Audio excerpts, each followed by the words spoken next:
My parents are hypocritical. They only loved my brother. They said they didn't need me, and only my grandmother and grandfather supported me. But when grandmother passed away, my parents showed indifference. When I think back to my childhood, it's like staring into a fog where everything feels distant and hazy. But one thing stands out clearly. I always felt like an afterthought. I was 7 when Jake was born. My little brother came into the world with a wail so loud it almost shook the walls. But it wasn't the kind of cry that meant everything was okay. From the beginning, Jake had problems. Health problems, that is. He was born a few weeks early, and I remember my mom whispering about his frailty while wiping tears from her eyes. They were always scared that something would go wrong with him. I didn't understand much back then, but I understood that Jake needed a lot of attention, and my parents gave it to him with everything they had. Dad, a normally quiet guy who worked long hours at a law firm, suddenly became this tense, watchful parent, hovering over every breath Jake took. And Mom? She just changed. She had always been the type to laugh at my jokes, to ask me how school was, to stay up reading me stories even if she was tired. But once Jake was born, that attention shifted. It wasn't gradual. It was instant. One day, she was my mom. The next, she was Jake's entire world. Jake was always sick with something or other. Colds hit him hard, fevers went higher, and he'd have these episodes where he couldn't breathe. I'd watch Mom pace back and forth on the phone with doctors, shushing me anytime I tried to get her attention. I'd just sit on the sidelines, waiting. There's only so much waiting a kid can do. It wasn't long before I started feeling the ache of being invisible. My parents tried to do little things to show they still cared about me. Dad would bring me a toy sometimes when he got home from work. Mom would give me a quick hug, the kind you give someone when you're already thinking about someone else. But these small gestures felt more like reminders to themselves that I existed, not the warmth or love I was used to. When I turned 10, it was the first time I truly realized I wasn't going to be the center of anyone's world ever again. I had a birthday party that year, and my mom baked me a cake, a tradition we used to share. But halfway through decorating, Jake had one of his episodes. He was coughing so hard he could barely breathe, and she left me alone with half a frosted cake while she rushed to take care of him. The party went on, but I remember feeling numb, like I was a guest at my own birthday. The years blurred after that, filled with countless hospital visits, appointments, emergencies, and endless conversations I was never part of. My life became a shadow of Jake's. If he was sick, the house was silent. If he was better, there was a cautious relief, but it was always temporary, always hanging by a thread. No one ever said it out loud, but it was like they expected him to be in trouble at any moment. And me? I was just there. School was no better. I struggled with my homework, and my grades dipped, but who could I turn to? My teachers noticed, but when they tried to talk to my parents, they were either too distracted or too exhausted to listen. Eventually, the teachers stopped trying. My friends, or at least the few I had, didn't understand. I stopped inviting them over because every visit was shadowed by the tension in my house, Jake's wheezing breaths or his cries echoing from his room. They'd look at me, uncomfortable, and I hated that pity in their eyes. I remember one day in particular when I was 12. Jake had been sick again, and I had been feeling pretty low.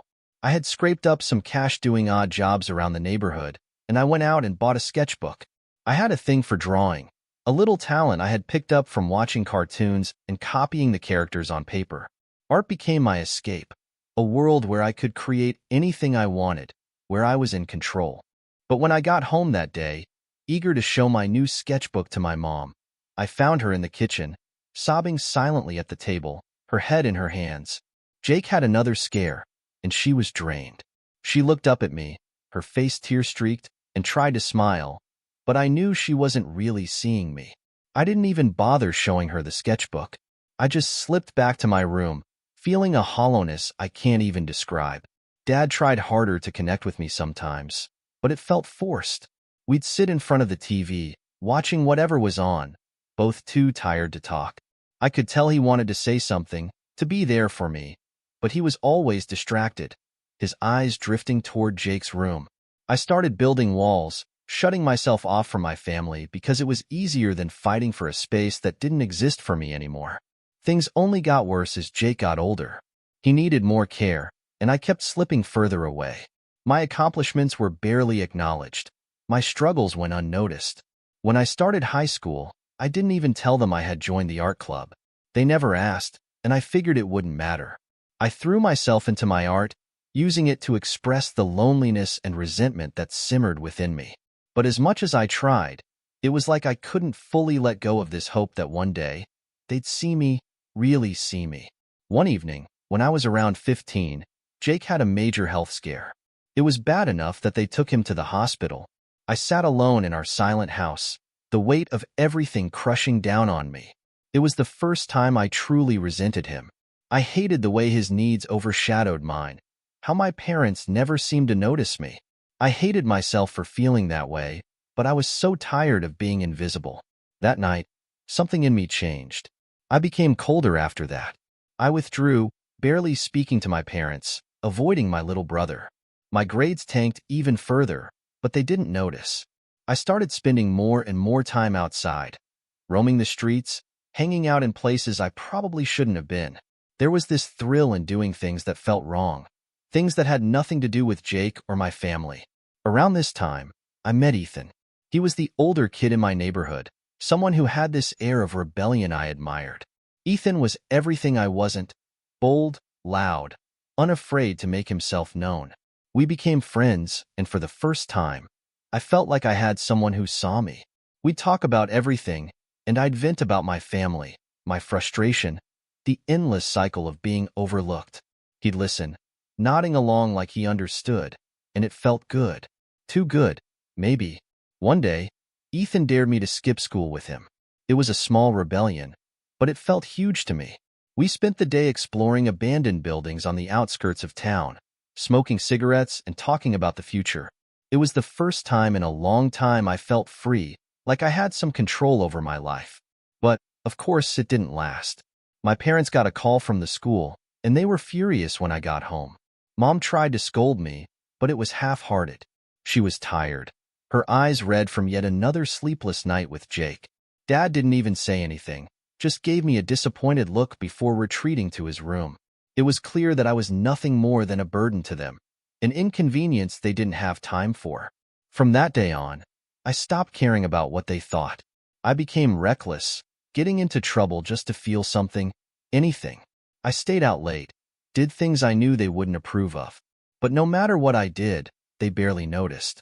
Their world revolved around Jake, and I was just a ghost in the background. It's strange, but despite everything, I couldn't shake the hope that someday they'd wake up and realize what they had done, that they'd finally see me, acknowledge me. But as the years went by, that hope faded, replaced by a cold acceptance. I was invisible, and that was just the way things were. Every kid looks forward to their birthday. It's supposed to be the one day where everything is about you.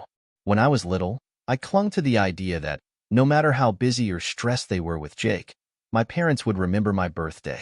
I mean, how could they forget their own kid's birthday?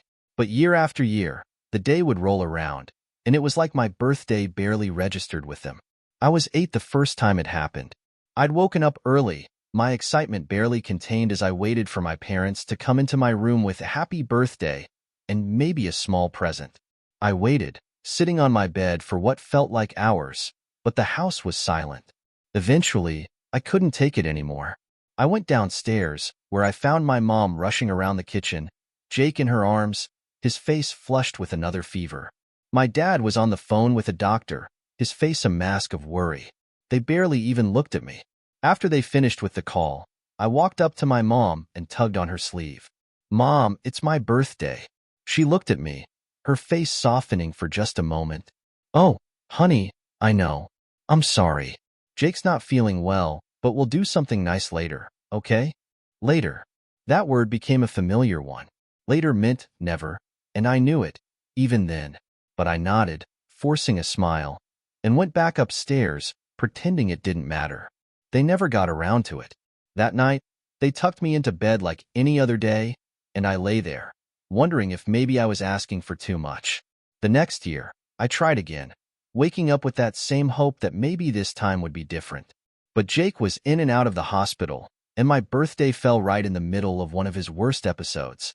I overheard my parents talking in hushed voices, something about an infection and how they needed to watch him closely. My dad didn't even come home that night. He stayed at the hospital with Jake. And my mom? She barely slept, sitting up all night by the phone, waiting for updates.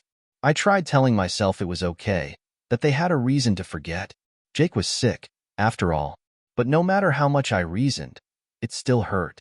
I went to bed that night with a lump in my throat, vowing that maybe next year would be better. When I turned 10, I decided to take matters into my own hands. I invited a few kids from my class over, kids I'd been trying to be friends with.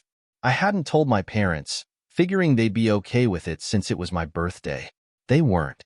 I remember the look of shock on my mom's face when she walked in and saw a small group of kids huddled around our dining room table, laughing and eating cake. I'd begged Mrs. Hernandez from next door to help me bake.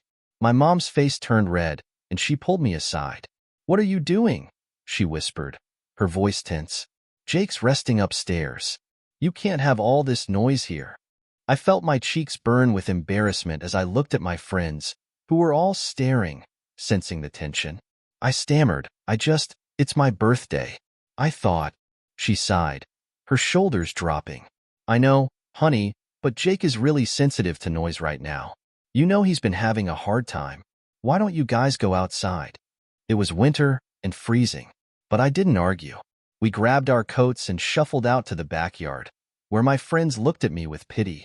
"It's okay, guys," I said, forcing a laugh. "Let's go play." But inside, I felt crushed, and that party was the last time I tried to celebrate at home. After that, birthdays were something I dreaded more than I looked forward to. Each year, I'd tell myself not to get my hopes up, but there was always that small part of me that couldn't let go of the idea that maybe this year would be different. Maybe they'd remember. Maybe they'd surprise me. When I was 12, I figured I'd grown out of birthdays. I told myself I didn't care if they remembered or not. I planned to spend the day alone, maybe take a walk down to the park or sketch a little. But that year, I met Kara, a girl in my grade who was new to our school. She was smart, with this fearless energy that drew people to her. We clicked instantly, and soon she became my closest friend. When my birthday came around, I hadn't mentioned it to her, but somehow, she found out. She showed up at my house that evening with a small cupcake, the frosting a little smudged from the bus ride. She grinned, holding it out to me.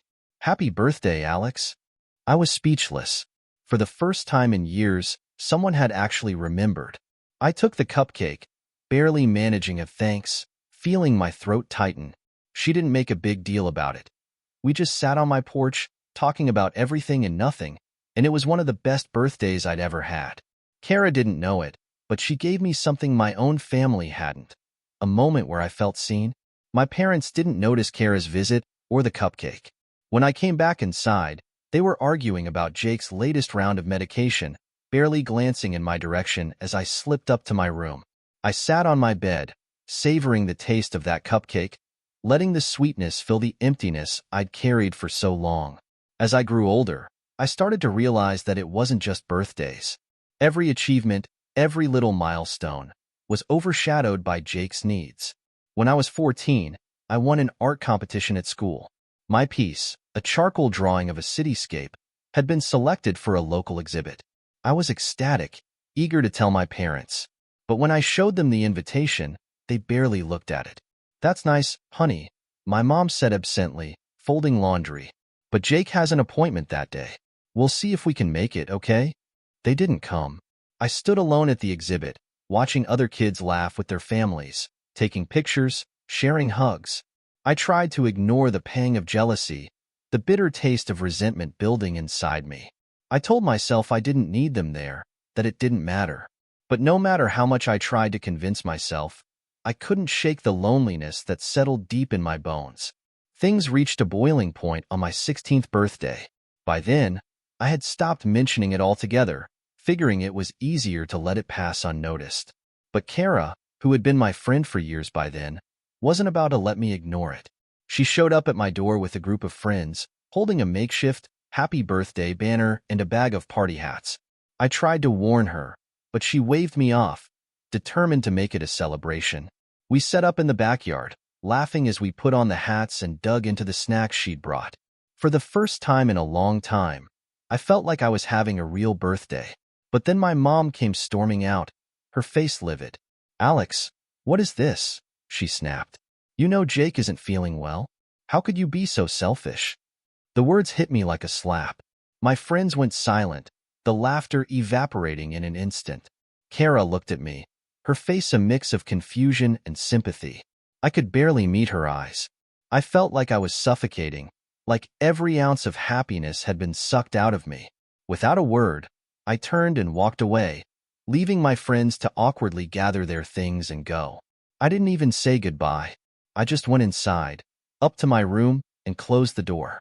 I sat on the edge of my bed, feeling the anger and sadness twist inside me, fighting to hold back tears.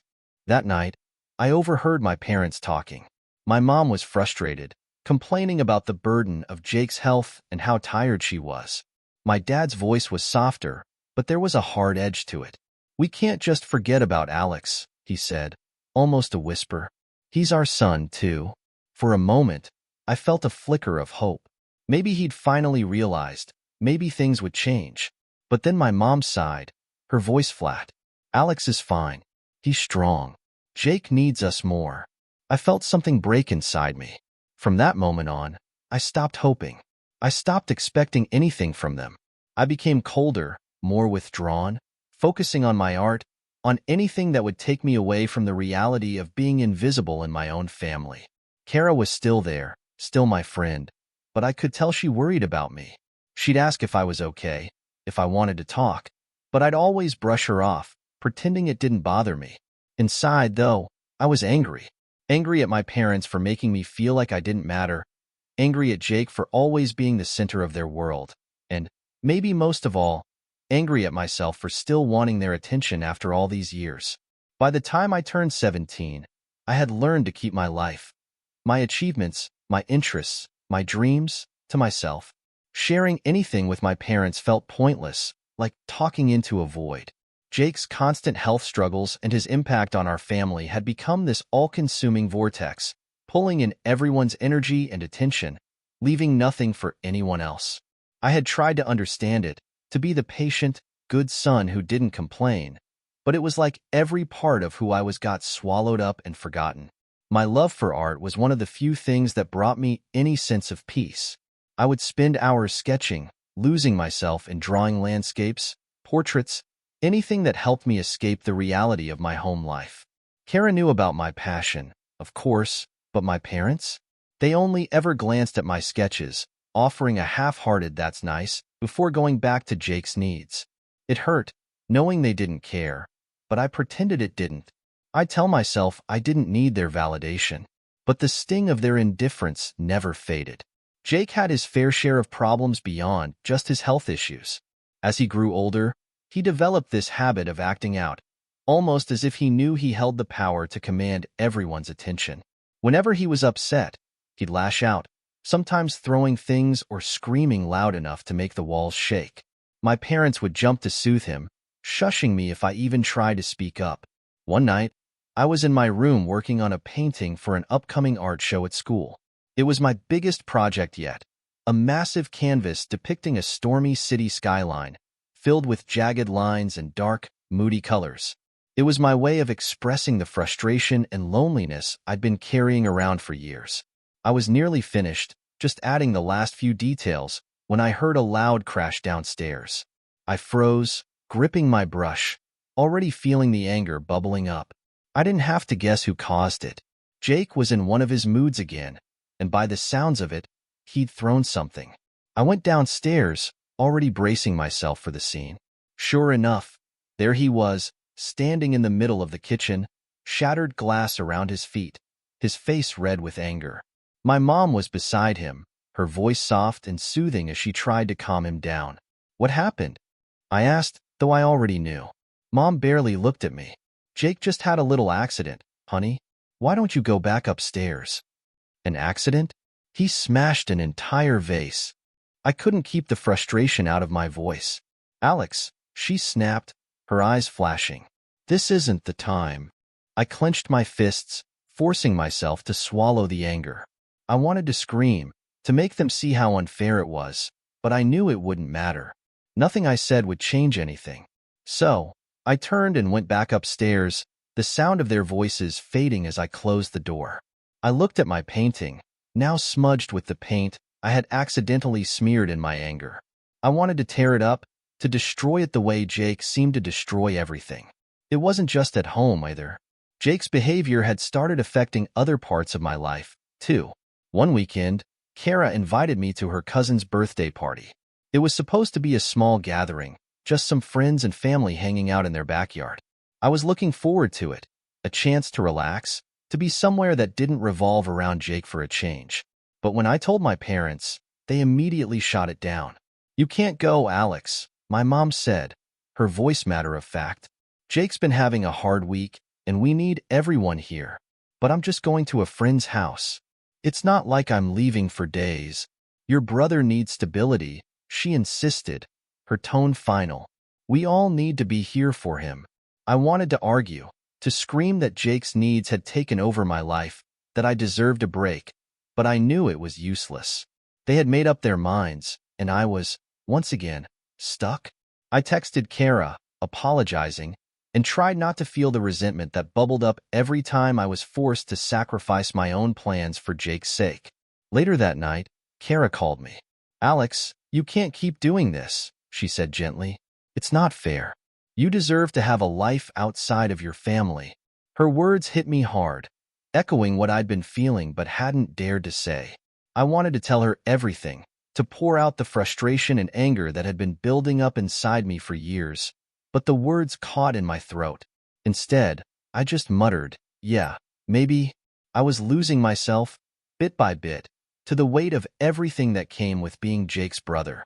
The constant demands, the endless sacrifices, the way my parents seemed to think my needs were trivial in comparison. And the worst part was, no one seemed to care. One evening, I was invited to an art competition by one of my teachers, Ms. Hart. She had noticed my talent and wanted to encourage me, offering to sponsor me for a regional competition. It was an amazing opportunity, and for the first time in a long time, I felt a glimmer of hope. I came home that night, excited to tell my parents, hoping, maybe foolishly, that they'd be proud of me. I found them in the living room, talking in hushed voices about Jake's latest round of doctor's appointments. I waited until they paused, then took a deep breath and spoke up. "Mom, Dad, I have some news. Miss Hart wants me to enter an art competition. It's a big deal. There's even a scholarship involved." They barely looked at me. My dad glanced in my direction, but his expression was distracted. "That's nice, Alex. But you know Jake has his appointments coming up. We'll see if we can fit it in. It's not just a one-time thing," I explained, feeling my heart sink. "There's an exhibit, and it's over a couple of weekends. I'd need to go. It's really important." My mom sighed, as if I were asking for the impossible. "We'll try, honey, but no promises. You know how things are with Jake." They went back to discussing his medication, their voices blending into the background as I stood there, feeling crushed. I walked back upstairs, the excitement I'd felt moments ago dissolving into a familiar emptiness. I knew then that they would never come, never support me in the way I needed. The competition day came, and true to their word, they didn't show up. I stood on that stage alone, clutching my award, feeling a bitter mixture of pride and sorrow. Ms. Hart hugged me, her warmth a sharp contrast to the cold absence of my family. I forced myself to smile, but deep down, I knew this moment, this achievement, would mean nothing to my parents. As Jake grew older, his behavior became more volatile. He would have outbursts over the smallest things. If his food wasn't exactly the way he liked it, if he didn't get the attention he wanted. Once, he destroyed a stack of my sketchbooks, tearing them apart in a fit of rage because he was upset over something trivial. When I found the shredded pages, years of work and memories scattered across the floor, I felt something inside me snap. "Why did you do this?" I confronted him, my voice shaking with anger. He just smirked, shrugging. "You're always drawing. What's the big deal?" I wanted to hit him, to make him feel the pain he had caused, but I knew that wouldn't solve anything. My parents found us, and before I could explain, they immediately sided with Jake. scolding me for upsetting him.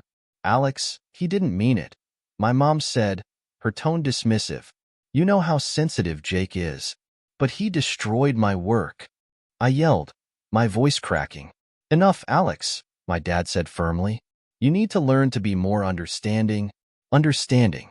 That word had become a prison, a constant reminder that my feelings, my interests, meant nothing.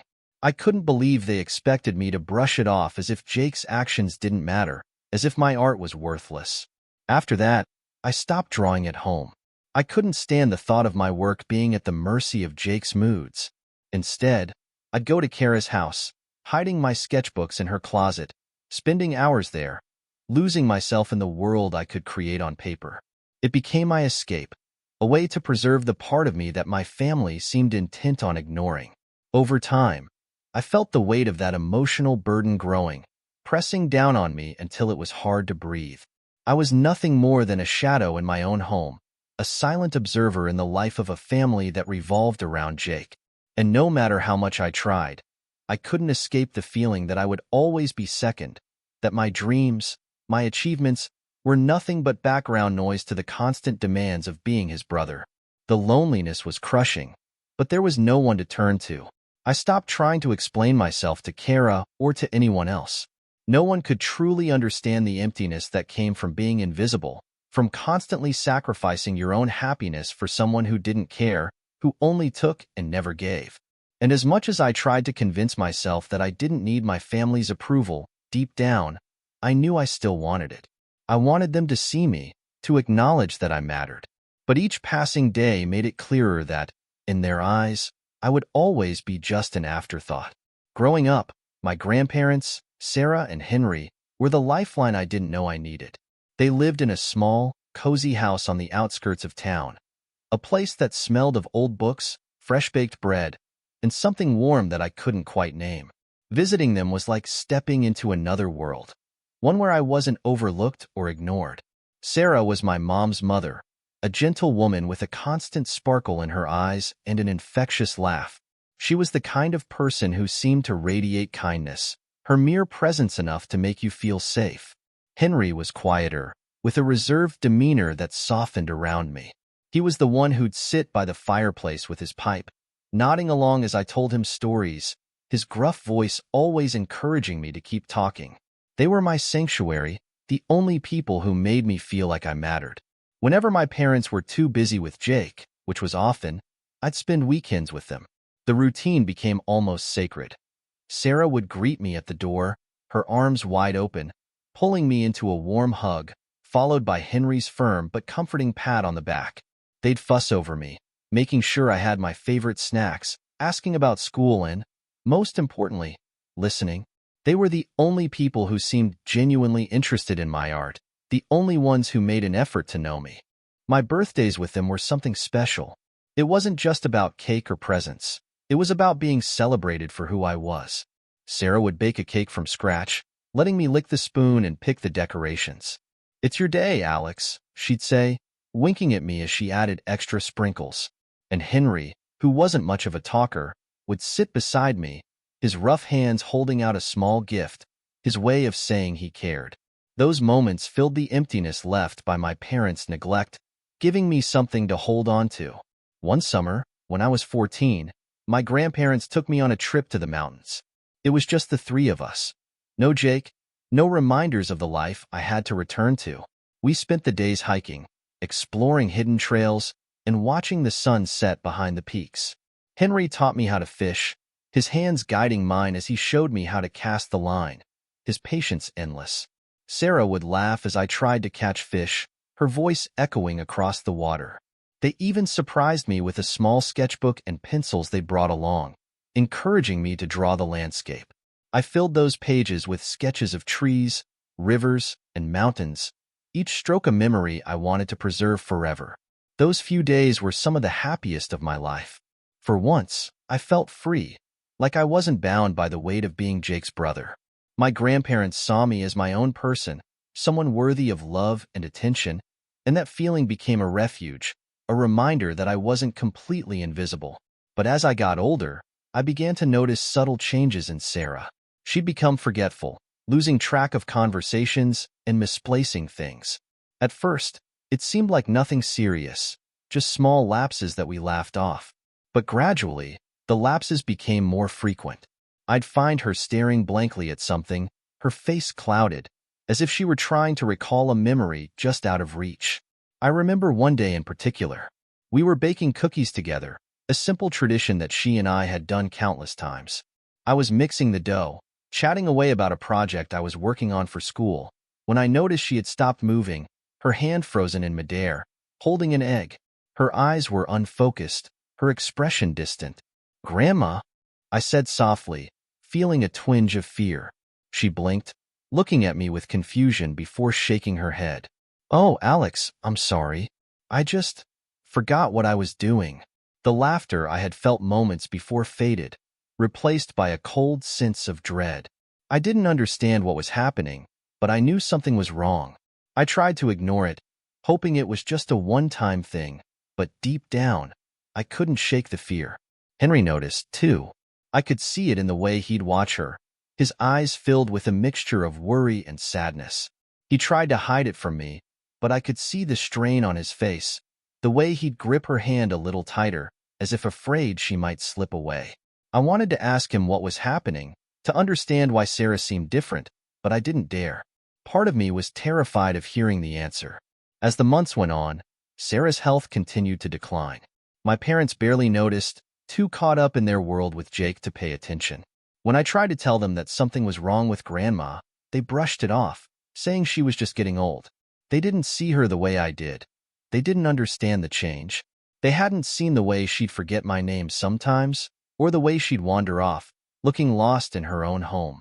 One afternoon, I arrived at their house, ready for another weekend visit, only to find Henry sitting alone on the porch, his head in his hands. He looked up when he saw me, his face worn and weary, and I knew something terrible had happened. She's in the hospital, Alex," he said, his voice breaking. "She collapsed this morning."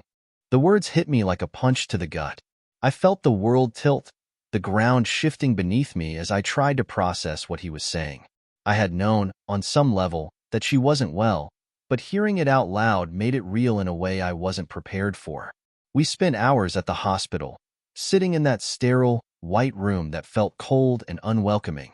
Sarah lay on the bed, her face pale and frail, hooked up to machines that beeped in a steady rhythm.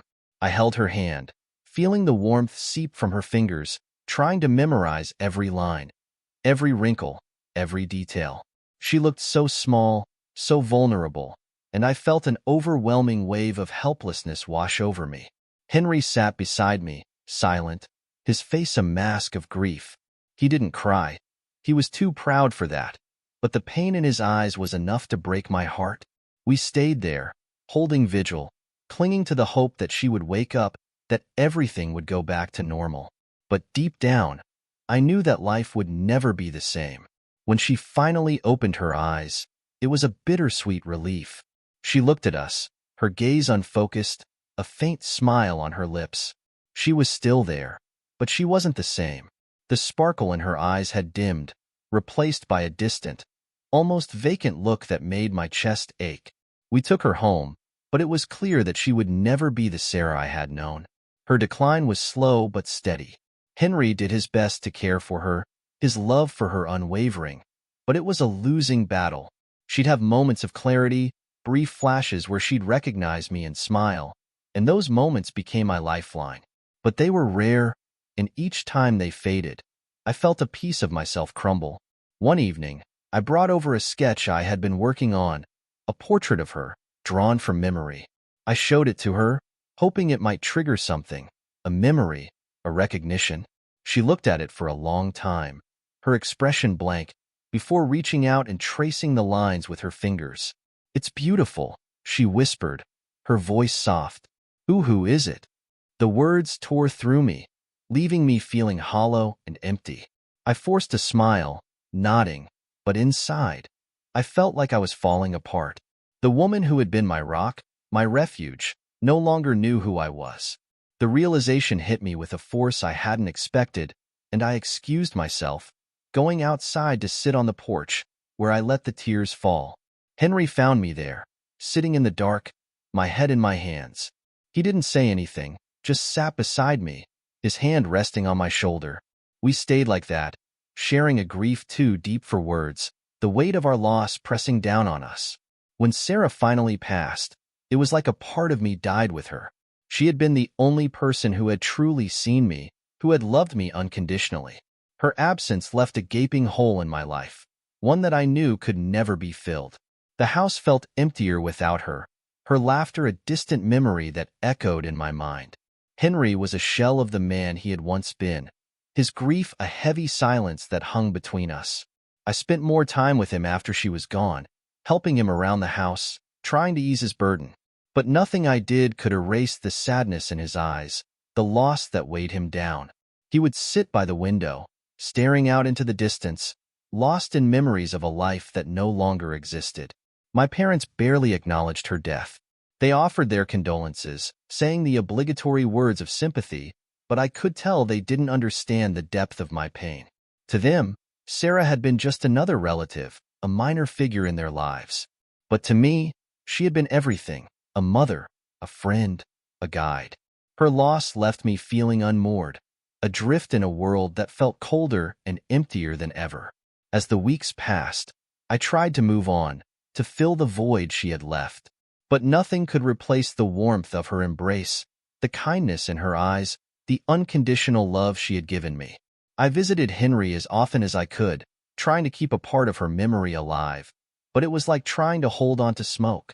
My world felt darker without her, the one source of light that had kept me going extinguished. And as I stood by her grave, saying my final goodbye, I knew that I was truly alone. The only person who had ever seen me, who had ever cared about me, was gone, and I was left to navigate a world that felt colder and more unforgiving with each passing day. The suggestion to try family therapy came out of the blue. One night, my parents sat me down, both looking exhausted but determined. "We think, maybe it's time we talk to someone," my mom said, her eyes flickering with a mixture of hope and trepidation. I wasn't thrilled at the idea, but part of me felt a flicker of hope. Maybe, just maybe, they were finally realizing how fractured our family had become. Maybe they were starting to understand that I had needs, too. So, despite my reservations, I agreed to go. Our therapist, Dr. Elliot, was a kind, middle-aged woman with a soothing voice and an office filled with books and plants. She had a way of making people feel comfortable, and for the first time, I allowed myself to believe that this might help. Our first few sessions were tense. Dr. Elliot encouraged us to speak openly, to express how we felt. But somehow, the conversation always turned back to Jake. My parents talked about his anxiety, his fears, the difficulties of managing his condition. They spoke of the toll it took on them, the sleepless nights, the constant worry. And me? I was barely acknowledged. One session, I tried to speak up. "I feel like I'm invisible," I said, my voice barely more than a whisper. "It's like everything revolves around Jake. No one notices me." Dr. Elliot nodded, her eyes kind and understanding. But before she could respond, my mom interrupted. "Alex, you know it's not that we don't care about you. It's just, Jake needs us. He's so fragile. He's been through so much." It was the same excuse I'd heard my entire life. Jake needed them more. Jake was more fragile, more important. No matter what I said, it always came back to him. The therapy sessions became a formality, a routine where I sat in silence, listening to my parents list Jake's problems, his fears, his struggles, while my own feelings remained buried. One day, I skipped therapy altogether. I wandered around town instead, lost in my thoughts. I ended up at a small park near my school, sitting on a bench and watching the world go by. I felt detached, like I was watching my life from a distance, a mere spectator in a family that had no room for me. After a few more months of pointless sessions, I decided to withdraw completely. Therapy wasn't going to change anything. My parents would always prioritize Jake, and I was done fighting for a place in their lives. I began focusing on my own plans, my own dreams. College was my escape plan, the one way I could carve out a life that didn't revolve around Jake or my parents. I threw myself into my studies, spending hours at the library, poring over textbooks and filling out college applications. I worked late into the night, my mind filled with visions of a life away from home, a life where I could finally be free. I barely spoke to my parents anymore. Our interactions reduced to strained, polite conversations about school and college applications. The warmth and closeness I had once longed for had faded, replaced by a quiet determination to leave it all behind. I received my acceptance letter on a rainy day in March. I had been accepted into a university in another city, far enough away that I could truly start fresh. I stared at the letter, a mixture of relief and excitement bubbling up inside me. This was it, my chance to break free, to build a life that was mine alone. My parents offered a half-hearted congratulations, but it was clear that their minds were elsewhere. Jake had been having more health problems, and their attention was focused on finding a specialist in the area near my college to care for him. I listened in silence as they discussed their plans, feeling the familiar ache of being overlooked. But this time, I wasn't going to let it hold me back. The day I moved out was bittersweet. Part of me felt a pang of sadness, a small part that still wished my family had been different, that they had seen me, valued me. But as I drove away, leaving behind the house and the memories it held, I felt a weight lift off my shoulders. Starting college was like stepping into a new world. I made friends almost immediately, people who saw me for who I was, who didn't know me as Jake's brother or as the forgotten child. For the first time in my life, I was free to be myself. One of the first friends I made was a guy named Liam, a fellow art major with a loud laugh and a knack for finding adventure. We bonded over our love for drawing, spending late nights in the studio, sharing stories, and sketching until our hands were covered in charcoal. Liam was the kind of friend I had never had, loyal, supportive, someone who actually cared about me. Then there was Maya, a psychology major with a warm smile and an open heart. She was the first person I ever told about my family, about the years of feeling invisible. She listened without judgment, her hand resting on my shoulder as I poured out the pain I had kept buried for so long. She became my rock, the person I turned to when the memories threatened to overwhelm me. My birthdays became something to look forward to. Liam and Maya would throw me surprise parties, decorating my dorm room with streamers and balloons, baking lopsided cakes that tasted like freedom. I'd look around at my friends, the laughter, the joy, and feel a warmth that had been missing my entire life. This was my new family, the people who saw me, who cared about me, who made me feel like I belonged. Back home, my parents continued with their lives, focused on Jake. They would call occasionally, asking about my classes, my grades, but they never remembered my birthday. The first time it happened, I felt a pang of hurt, but it quickly faded. I had come to accept that they would never change, that they would always be too caught up in Jake's world to notice mine. And I was okay with that. As the years went by, my connection to my family grew fainter. I would visit during the holidays, out of obligation more than anything else. The visits were always strained, filled with stilted conversations and uncomfortable silences. Jake barely acknowledged me, his world revolving around his own needs and desires. My parents were polite, asking about my life, but never truly listening. One Thanksgiving, I brought Liam and Maya with me, hoping their presence might bridge the gap between me and my family. But it only made the distance more obvious. My parents were polite but distant, barely engaging with my friends. Jake spent the entire evening complaining about his latest health scare, the focus once again shifting to him. Liam and Maya left with sympathetic looks, their presence only highlighting the emptiness that filled my family home. After that, I stopped trying. My family was what it was, a group of people bound by blood, but divided by a chasm of unmet needs and unspoken resentment. I started spending the holidays with Liam and Maya instead, creating new traditions, building memories that weren't tainted by neglect or indifference. We'd gather in my tiny apartment, cooking a mishmash of dishes, laughing as we made a mess in the kitchen, toasting to the family we had chosen. In time, I found peace. I let go of the anger, the resentment, the endless longing for something my parents could never give. I focused on my art, my friends, my life. I built a career, exhibiting my work in galleries, finally finding a place where I belonged.